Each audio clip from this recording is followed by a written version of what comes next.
ha sido el pecado. Le he puesto por título a esta pequeña enseñanza el pecado que mora en mí. Sabemos que desde el momento que nosotros somos salvos comienza una nueva vida en Cristo y también hay algo que siempre va a estar en nuestra vida siendo cristiano, que es el pecado. Y creo que nosotros como cristianos debemos reconocer que siempre va a ser así y que el pecado va a estar presente en nosotros hasta que el día que Cristo venga o el día que nos vayamos a su presencia. Quisiera invitarlos al libro de Primera de Juan 1:8. Le voy a dar lectura a algunos textos.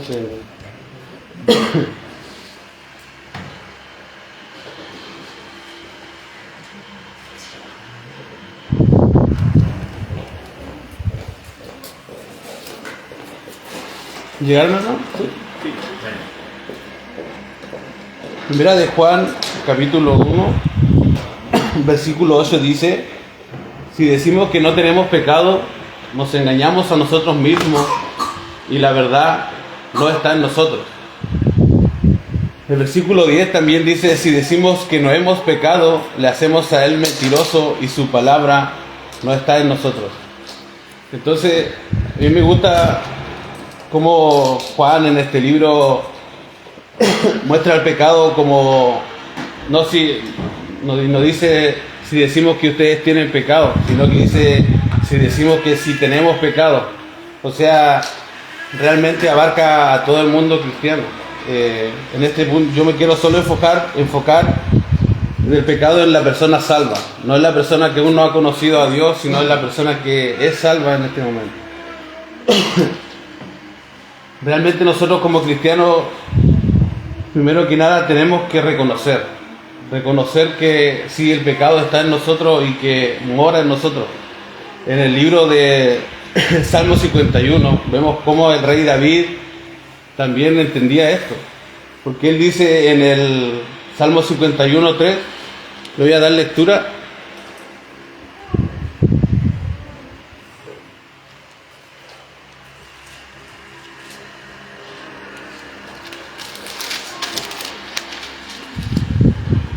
Bueno, el Salmo 51 es como en el contexto de cuando el rey David peca contra Betsabé y cae en adulterio. Dice que este salmo es una oración de él. Y en el Salmo 51, versículo 3 dice: porque yo reconozco mi rebelión y mi pecado está siempre delante de mí. Entonces el rey David, algo que comprendía era esto, que el pecado siempre iba a estar delante de él. Es algo que siempre va a estar en nosotros. Y tenemos que reconocerlo. Y cuando nosotros cometemos pecado, realmente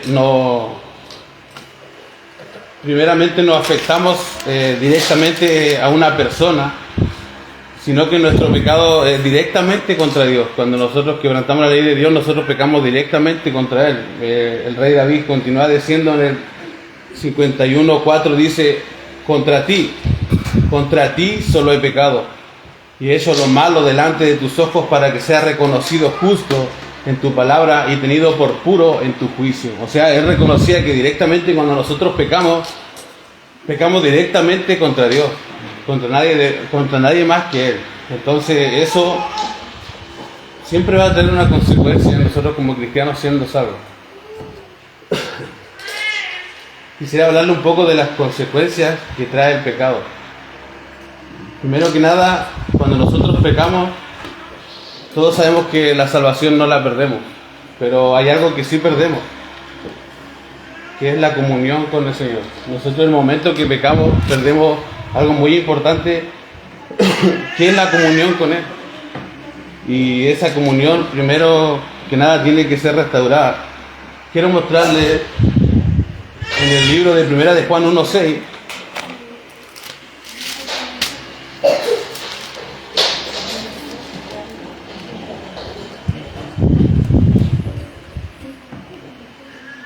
lo voy a leer. Dice: si decimos que tenemos comunión con Él y andamos en tinieblas, mentimos y no practicamos la verdad. Realmente cuando nosotros pecamos va a afectar directamente nuestra comunión con Dios, y algo que va a ir en contra de nosotros.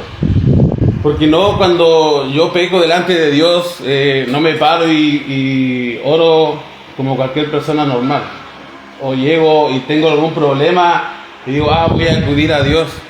Desde el momento que pecamos, todo eso es roto. Nosotros no podemos pecar y como si nada pasara. Sí o sí va a ser destruida esa comunión que nosotros tenemos con Dios. Voy a dar lectura a Salmos 25, 14. Si quieren lo busco solamente.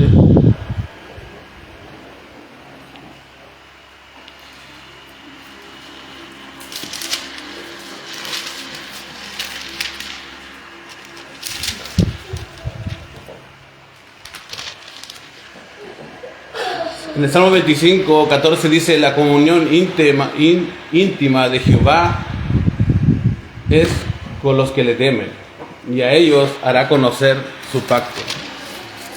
Realmente, cuando nosotros como cristianos comprendemos el temor a Jehová, ya no caminamos tan directamente hacia el pecado. Porque tenemos un temor que se le llama un temor reverente, que es un temor no por miedo, sino que es por amor hacia la persona.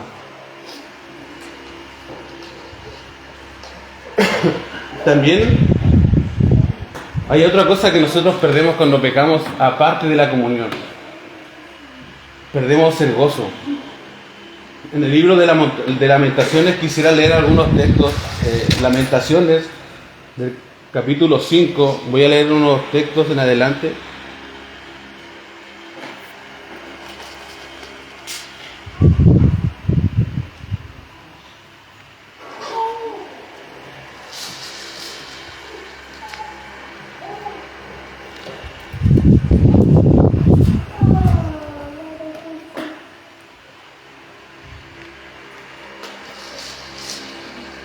Se me perdió Lamentación.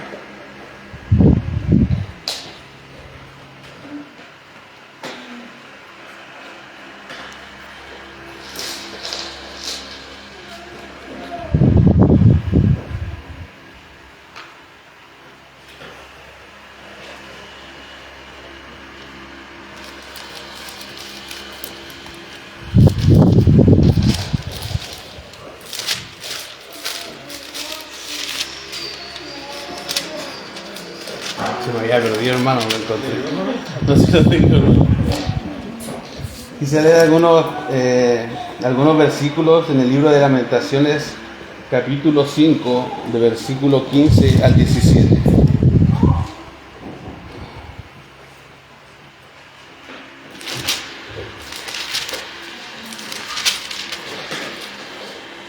Dice: cesó el gozo de nuestro corazón, nuestra danza se cambió en luto, cayó la corona de nuestra cabeza, hay ahora de nosotros porque pecamos. Por esto fue entristecido nuestro corazón, por esto se entenebrecieron nuestros ojos. O sea, realmente este texto muestra que aparte de la comunión con Dios, nosotros perdemos el gozo. Y es algo muy importante en la vida del cristiano. Cuando nosotros perdemos el gozo, es algo muy triste. El Señor realmente no quiere que nosotros tengamos una vida de derrota, que no tengamos felicidad, que no tengamos alegría en el corazón. El Señor realmente quiere que nosotros tengamos una vida de victoria en el pecado, en nuestra vida cotidiana. El pecado siempre va a querer destruir todo ese tipo de cosas, siempre nos va a poner el pie en el piso y no nos va a permitir avanzar. Siempre va a ser la piedra, el obstáculo que nos va a hacer que nosotros nos decaigamos, que no queramos servir al Señor, que no queramos evangelizar, porque siempre decimos, yo soy pecador, nada puedo hacer bien, todo lo que quiero hacer siempre me opaca el pecado y siempre va a ser el obstáculo que nosotros tenemos, pero eso no quiere el Señor que nosotros tengamos, hermano. Pero siempre Él nos da las herramientas para que nosotros podamos ser restaurados y podamos volver a tener la comunión y el gozo en nuestros corazones. Porque sabemos que nosotros sí somos pecadores, que sí vamos a pecar, pero en 1 de Juan 1:9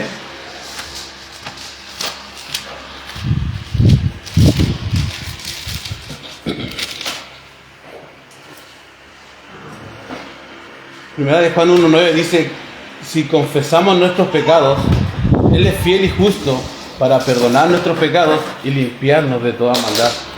O sea, sí o sí nosotros vamos a pecar, nuestra comunión no va a ser buena con el Señor, no vamos a tener gozo, pero esto se restaura desde el momento que nosotros confesamos nuestros pecados y avanzamos. Que reconocemos que sí estamos mal delante de Dios, que sí pecamos delante de Él, quebrantamos su ley y Él conoce nuestro corazón. Realmente tenemos que confesar solamente nuestros pecados. Voy a buscar el Salmo 51:17.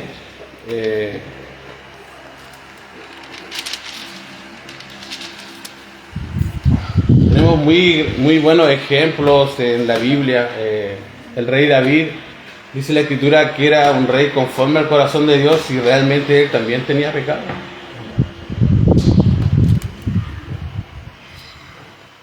Salmo 51:17 dice: los sacrificios de Dios son el espíritu quebrantado. Al corazón contrito y humillado no despreciarás tú, oh Dios. Realmente cuando nosotros cometemos pecados, tenemos el Espíritu Santo morando en nuestra vida y Él nos lleva a acercarnos a Dios, y como el rey David muestra aquí, realmente humillado. Realmente nosotros cuando pecamos delante de Dios no nos sentimos bien, nos sentimos humillados, y eso solo lo provoca el Espíritu Santo. En el Proverbios 28:13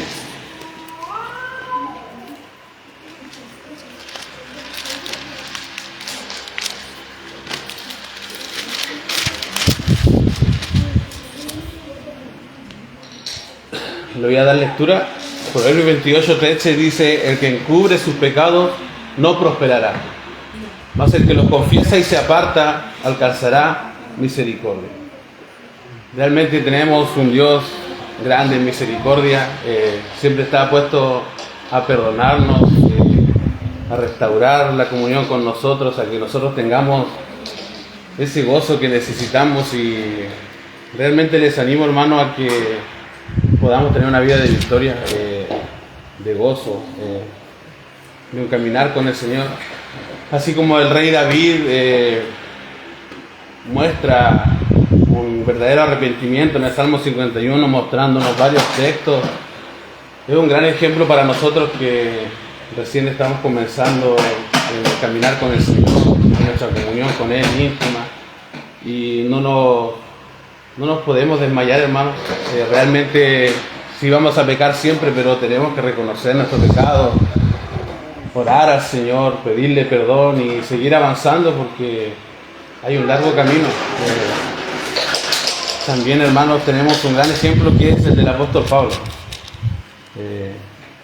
El apóstol Pablo también era una persona que hacía la voluntad de Dios, que hizo muchas cartas, predicó el Evangelio en muchos lugares, abrió puertas para el Evangelio, plantó iglesias en diferentes lugares, y él tenía el mismo problema que nosotros tenemos, que era el pecado. En el libro de Romanos, capítulo 7, le voy a leer algunos textos.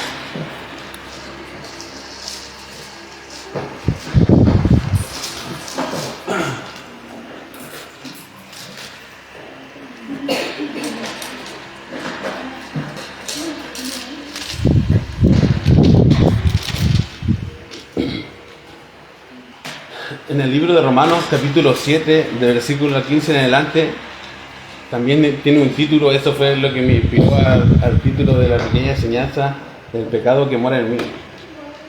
Cuando llegué a este texto, siempre he pensado lo mismo que el apóstol Pablo. Porque yo pienso cosas de Dios, medito en su palabra, y porque tengo otros pensamientos que son carnales, que no tienen nada que ver con lo que dice Cristo en su palabra, y a veces me seducen, o a veces quedo derrotado, y no podía entender cómo una persona como yo podía tener estas luchas, y cuando leí esta carta del apóstol Pablo me ayudó mucho, hermano. Quiero que leamos algunos textos.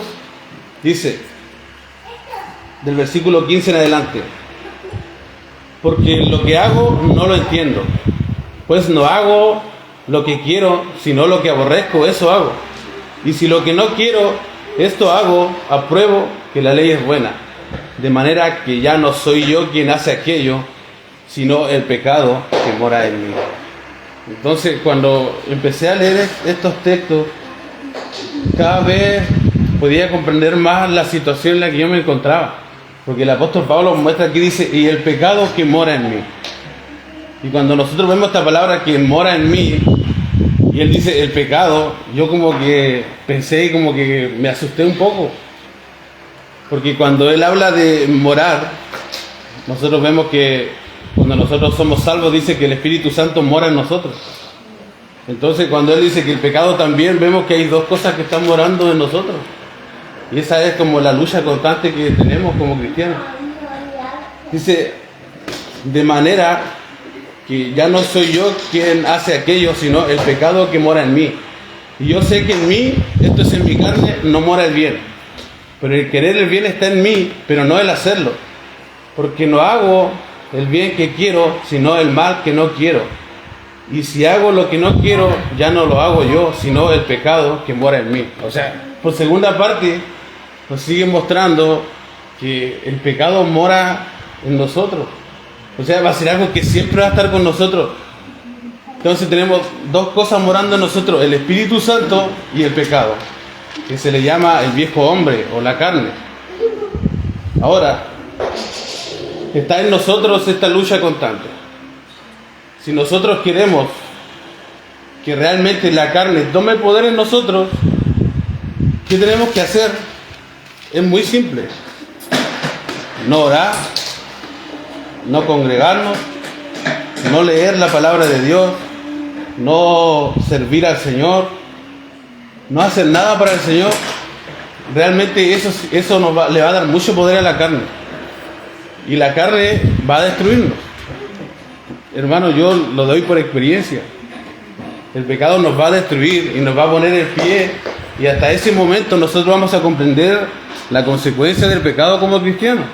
Hasta el momento que podamos estar en el piso llorando, vamos a decir, sí, es verdad lo que dice la palabra de Dios, que si yo no oro, yo no busco al Señor, no tengo una comunión íntima con Él, el pecado me va a destruir. Y va a ser así, hermano. Entonces, ¿cómo podemos equilibrar esto? Leyendo la palabra de Dios, teniendo una comunión con el Señor, congregándonos, sirviendo al Señor fielmente y siendo fieles a Él. Si nosotros miramos cada día nuestro levantar cristiano, ¿qué hacemos cuando nos levantamos? ¿Qué escuchamos en el lugar en donde estamos? ¿Qué hago cuando llego a mi hogar? ¿Qué hago cuando me duermo? Nosotros ahí vamos a poner en una balanza qué vida es la que tiene más poder: la vida carnal o la vida espiritual. La vida espiritual siempre nos va a llevar de victoria en victoria, y la carne siempre nos va a destruir. Así que, queriendo yo hacer el bien, hay esta ley, que el mal está en mí, porque según el hombre interior me deleito en la ley de Dios, pero veo otra ley en mis miembros que se rebela contra la ley de mi mente y me lleva cautivo a la ley del pecado que está en mis miembros. Entonces tenemos que ver en qué pensamos, hermano, en nuestro día, en nuestra semana, y poner en una balanza solamente. ¿Qué pienso yo en el día, en la semana? ¿Pienso en cosas más carnales o en más cosas espirituales? Y ahí nos vamos a dar cuenta cuál es la vida interior en nosotros que tiene más poder, la carne o el espíritu. El Señor realmente quiere que nosotros tengamos una verdadera vida espiritual, una comunión con Él, y vivamos de victoria en victoria. Y si no estamos viviendo de esa manera, hay un problema grave. Y no lo digo, hermano, porque yo querer decirle a ustedes, es algo que a mí me sucedió. Y me pude dar cuenta de esto, que era un problema grave que había en mí, que quitaba todo el gozo, todas las cosas del Señor. ¿Por qué? porque mi caminar no estaba haciendo en una comunión con el Señor, sino más bien le daba entrada a todo lo carnal. Y el apóstol Pablo realmente dice en el versículo 24, miserable de mí, ¿quién me librará de este cuerpo de muerte? Dejo una pregunta, miserable de mí, ¿quién me librará de este cuerpo de muerte? O sea, si fuera por la fuerza de nosotros estaríamos destruidos. Nuestra vida cristiana sería nada, miserable. Pero en el versículo 25 dice, gracias doy a Dios por Jesucristo, Señor nuestro. Así que yo mismo con la mente sirvo a la ley de Dios, más con la carne a la ley del pecado. Realmente, hermano, esta carta es hermosa. Ver cómo el apóstol Pablo, siendo una persona entregada a la obra del Señor, tenía las mismas luchas que tiene cada uno de ustedes, que tengo yo, que es la carne y el espíritu. Pero Él siempre nos da una salida, porque muchas personas piensan que yo soy salvo, nunca más voy a volver a pecar, yo soy salvo, peco y pierdo mi salvación. Y el apóstol Pablo lo aclara todas las cosas. En el capítulo 8 dice, ahora pues, ninguna condenación hay para los que están en Cristo Jesús, los que no andan conforme a la carne, sino conforme al Espíritu. Porque la ley del Espíritu de vida en Cristo Jesús me ha librado de la ley del pecado de la muerte. Realmente, hermano, es hermoso ver cómo la palabra de Dios nos enseña, nos guía, nos adoctrina, nos muestra nuestras falencias y nos da una salida para que podamos tener una vida de gozo. Les animo, hermano, a que día a día podamos tener una comunión con el Señor, un caminar con Él, porque eso va a determinar realmente nuestro destino como cristianos. Muchas gracias, hermano. Esto sería la enseñanza. Quisiera orar un momento. Padre Santo, te quiero dar muchas gracias.